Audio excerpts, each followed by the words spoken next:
Chers amis, vous l'aurez reconnu, c'est la prière de l'ange, la prière des trois petits bergers de Fatima que leur enseigne l'ange de la paix, la première fois qu'il leur apparaît au printemps 1916. Mon Dieu, je crois, j'adore, j'espère et je vous aime. Je vous demande pardon pour ceux qui ne croient pas, qui n'adorent pas, qui n'espèrent pas et qui ne vous aiment pas. Vous remarquerez que dans cette prière, non seulement on demande pardon pour les péchés, mais on s'engage à les réparer. Nous avons non seulement je vous demande pardon pour ceux qui ne croient pas, qui n'adorent pas, etc., mais en un premier terme de la prière, mon Dieu, je crois, j'adore. Vous voyez? Dans cette prière de Fatima, il est question de la rémission des péchés dans son entièreté. Non seulement leur absolution est implorée, mais on s'engage en une réparation de ces péchés pour lesquels on demande pardon. Alors la réparation, c'est quelque chose de très présent à Fatima, qu'on retrouve souvent dans la bouche de l'ange et dans la bouche de la Vierge Marie. Cette réparation, c'est Dieu qui l'a fait pour nous, par amour pour nous. Sa miséricorde ne s'arrête pas à l'absolution, il veut encore réparer nos péchés, effacer toute leur suite, toutes leurs conséquences. Et cette miséricorde s'appelle l'indulgence. Le Seigneur, dans sa grande miséricorde, nous fait l'honneur de participer à notre petit niveau à la réparation de nos péchés. Le péché étant surtout un manque d'amour, il s'agira pour nous de compenser par de l'amour. En lieu et place de nos manques d'amour, eh bien de donner beaucoup d'amour, l'amour ne se payant que par l'amour, nous dit saint Jean de la Croix. Le Seigneur dit à Gabriel Bossi le 2 juin 1937, « Vie de contraire, vie d'humilité en place de tes orgueils, vie de pénitence en place de tes lâchetés, vie de contraire. » Alors Jacinthe Marteau, qui a été canonisée il y a 3 ans, le 13 mai 2017, était la plus ardente à faire ce genre de sacrifice de réparation. Elle activait ses peines, si vous voulez, elle les transformait en oui, en preuve d'amour pour Jésus, pour que les péchés des hommes soient réparés. Et c'est pour cela qu'elle y trouvait de la joie, c'est parce qu'elle en faisait une charité. C'est pourquoi elle pouvait trouver de la joie dans ces difficultés offertes, c'est parce qu'elle en faisait des charités. Sinon, ces sacrifices, bien évidemment, n'auraient pu lui causer que des peines s'ils n'avaient pas été des charités. Il n'y a que la charité qui est capable de réjouir vraiment un cœur. Alors on va parler de tout cela. Jacinthe pourrait nous ficher la trouille, étant donné qu'elle peut être connue pour ses sacrifices terribles.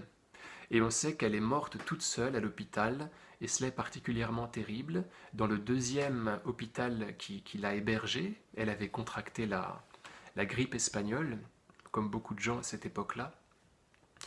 Et elle a atterri en un 2e hôpital à Lisbonne, dans une ville qu'elle ne connaissait pas, et elle est morte sans compagnie aucune.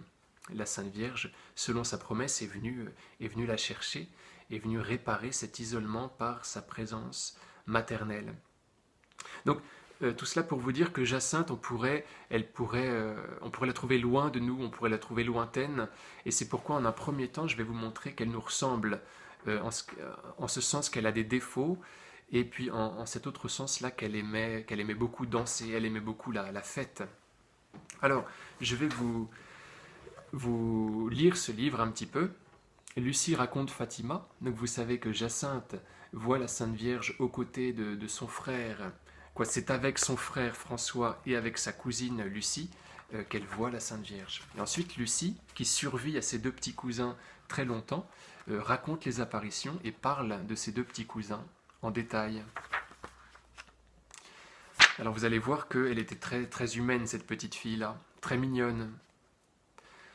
Avant les événements de 1917, en dehors des liens de parenté qui nous unissaient, aucune affection particulière ne me faisait préférer la compagnie de Jacinthe et de François à celle de quelque autre enfant. Au contraire, la compagnie de Jacinthe m'était parfois assez antipathique à cause de son caractère trop susceptible. La moindre discussion, comme il s'en produit entre enfants qui jouent ensemble, suffisait à la faire bouder dans un coin, à attacher le bourricot, entre guillemets, comme nous disions. Pour la décider à reprendre sa place dans le jeu, les plus douces caresses que les enfants savent se faire dans de telles occasions ne suffisaient pas. Il fallait la laisser choisir le jeu et le partenaire avec lequel elle voulait jouer.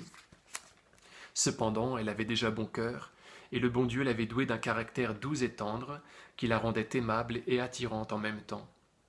Je ne sais pourquoi, Jacinthe et son frère François avaient pour moi une prédilection spéciale, et me recherchaient presque toujours pour jouer avec eux.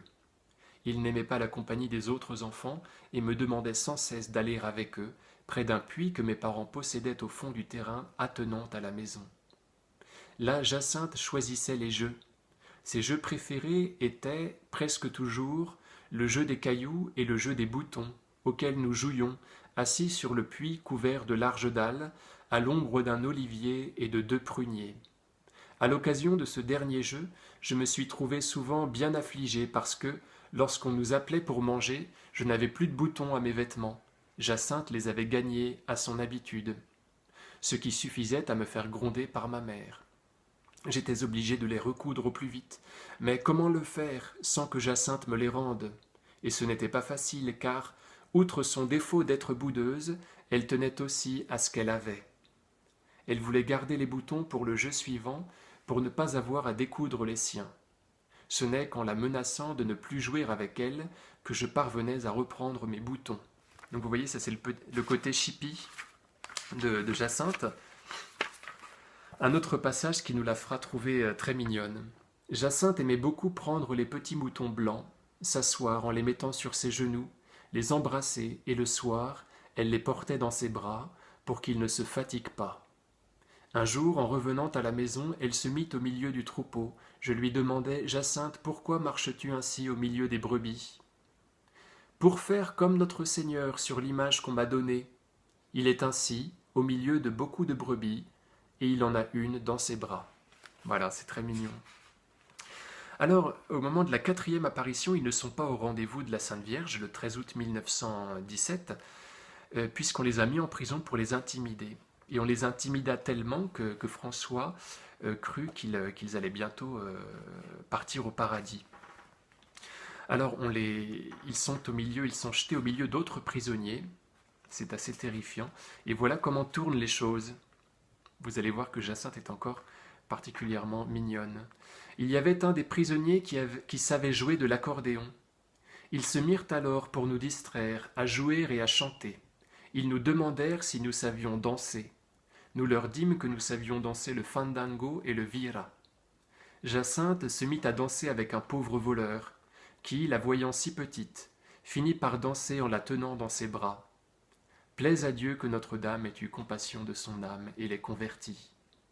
Jacinthe avait un penchant très vif pour la danse et beaucoup de talent pour cela. Donc voilà Jacinthe. Et alors, voilà pour nous la rendre sympathique. Alors maintenant, la première apparition. Le 13 mai 1917, la Sainte Vierge leur demande cela.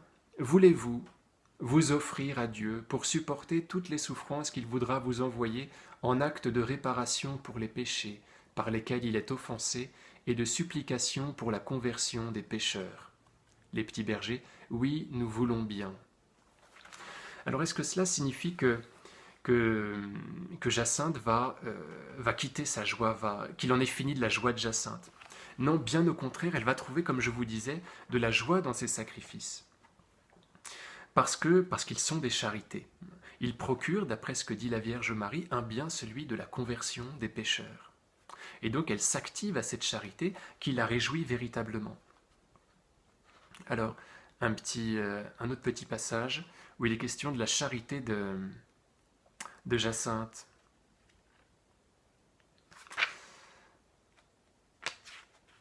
Pardonnez-moi. Jacinthe prit tant à cœur de faire des sacrifices pour la conversion des pécheurs qu'elle ne laissait passer aucune occasion. Il y avait quelques enfants de 2 familles de Moita qui allaient mendier de porte en porte. Nous les rencontrâmes un jour tandis que nous conduisions le troupeau. Jacinthe, en les voyant, nous dit « Donnons notre repas à ces petits pauvres pour la conversion des pécheurs. » Et elle courut le leur donner. Les pauvres petits, satisfaits de notre aumône, cherchaient toujours à nous rencontrer et nous attendaient sur le chemin. Dès que nous les apercevions, Jacinthe courait leur porter toutes nos provisions de la journée avec autant de satisfaction que si elle n'en avait pas eu besoin elle-même. Voyez. Elle trouve de la joie, de la satisfaction dans son sacrifice, tout simplement parce que c'est une charité.